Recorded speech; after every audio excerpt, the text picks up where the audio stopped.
இந்த ஃபெஸ்டிவல் சீசனுக்கு பிளாக் பஸ்டர் வண்ணங்களில் ராமநாதபுரம் மாவட்டத்தில் மேகவெடிப்பு ஏற்பட்டு அதி கனமழை பெய்திருக்கிறது. இதற்கான காரணம் என்ன, மழை எத்தனை நாட்கள் தொடரும் என்பது குறித்து தனியார் வானிலை ஆய்வாளர் ஹேமச்சந்திரனுடன் நமது செய்தியாளர் வீரகுமார் தொலைபேசி வாயிலாக நடத்திய கலந்துரையாடலை தற்போது கேட்கலாம்.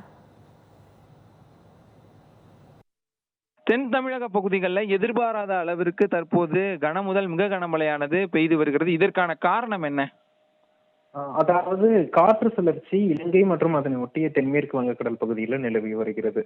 இதன் விளைவாக ஈரப்பதம் மிகுந்த கிழக்கு காற்று, வறண்ட வடக்கு காற்று என இருவேறு காற்று குவிதல் நேற்றைய தினம் ராமநாதபுரம் மாவட்டத்தின் ராமேஸ்வரம் கடல் பகுதிகளில் நிகழ்ந்தது.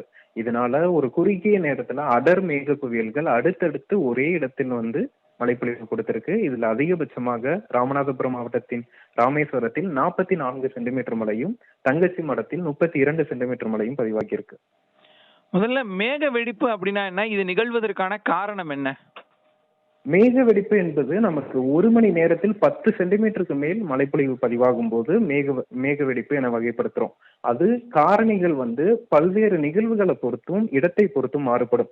இந்த நிகழ்வை பொறுத்த வரைக்கும் இருவேறு காற்று குவிதல் காரணமாக குறுகிய காலத்துல அடர் மேக குவியல்கள் மழைப்பொழிவு கொடுத்திருப்பதன் காரணமா இந்த மேக வெடிப்பு நிகழ்ந்திருக்கு. ஆனா மேக வெடிப்புக்கு இயல்பாகவே பல்வேறு வானிலை காரணிகள் இருக்கு. அது நிகழ்வையும் இடத்தையும் பொறுத்து மாறுதலுக்கு உள்ளானது.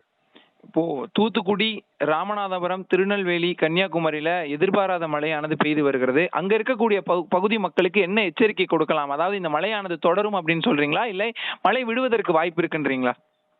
அதாவது தீவிரமான மழைப்பொழிவு இன்றைய தினம் இருக்காது, குறிப்பாக ராமநாதபுரம் மாவட்டத்தின் ராமேஸ்வரம் பகுதிகளில். இருந்த போதிலும் இன்றைய தினமும் ராமநாதபுரம், தூத்துக்குடி, திருநெல்வேலி, கன்னியாகுமரி உள்ளிட்ட தென்கடலோர மாவட்டங்கள்ல பரவலாக கனமழைக்கு வாய்ப்பு இருக்கு. குறிப்பாக தூத்துக்குடி மாவட்டத்துல இன்றைய தினம் கனமழைக்கு வாய்ப்பு இருக்கு. ஓரிரு இடங்கள்ல மிக கனமழை பதிவாகலாம் தூத்துக்குடி, ராமநாதபுரம் மாவட்டத்தின் கடலோர பகுதிகளில். அப்படி இருக்கும்போது சற்று எச்சரிக்கையாக இருப்பது நல்லது. ஆனால் அச்சப்படும் அளவிற்கு எந்தவித இடையூறும் பிரச்சனையும் இல்லை. அதாவது அடுத்து 2 நாட்கள்ல உருவாகக்கூடிய இந்த காற்றழுத்த தாழ்வு பகுதி தமிழ்நாட்டுல எந்தெந்த மாவட்டங்கள்ல மழையை தரும் என எதிர்பார்க்கறீங்க? தற்போது சுமத்ராவை ஒட்டிய தென்கிழக்கு வங்கக்கடல் பகுதிகளில் ஒரு காற்று சுழற்சி நிலவுகிறது. இது அடுத்த 36 மணி நேரத்தில் காற்றழுத்த தாழ்வு பகுதியாக மாறும் என எதிர்பார்க்கப்படுது. இந்த தாழ்வு பகுதி படிப்படியாக வலுவடைந்து நன்கமைந்த காற்றழுத்த தாழ்வு பகுதி காற்றழுத்த தாழ்வு மண்டலமாக தென்மேற்கு வங்கக்கடல் நோக்கி நகரும். அதன் பிறகு வட இலங்கை மற்றும் டெல்டா கடற்கரை அருகே வருகை தந்து ஆழ்ந்த காற்றழுத்த தாழ்வு மண்டலமாக, அதாவது புயல் சின்னமாக மாறும் என எதிர்பார்க்கப்படுது.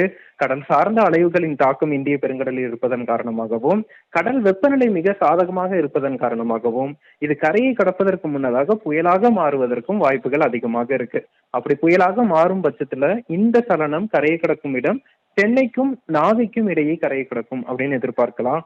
குறிப்பாக புதுச்சேரி, கோடியக்கரை இடையே கரையை கடப்பதற்கான வாய்ப்புகள் அதிகமா இருக்கு. இது எந்த இடத்தை மையமாக வைத்து கரையை கடக்கும் என்பது தாழ்வு பகுதி உருவான பிறகுதான் உறுதிப்படுத்த முடியும். அதே சமயத்துல இந்த சலனத்தின் காரணமாக சென்னை முதல் நாகை வரையிலான வடகடலோர மாவட்டங்கள், டெல்டா மாவட்டங்கள்ல வடகிழக்கு பருவமழை தீவிரமடைந்து நல்ல மழைப்பொழிவு கொடுக்கும். குறிப்பாக குறுகிய காலத்துல அதீத மழைப்பொழிவு கொடுக்கும் அப்படின்னு எதிர்பார்க்கலாம்.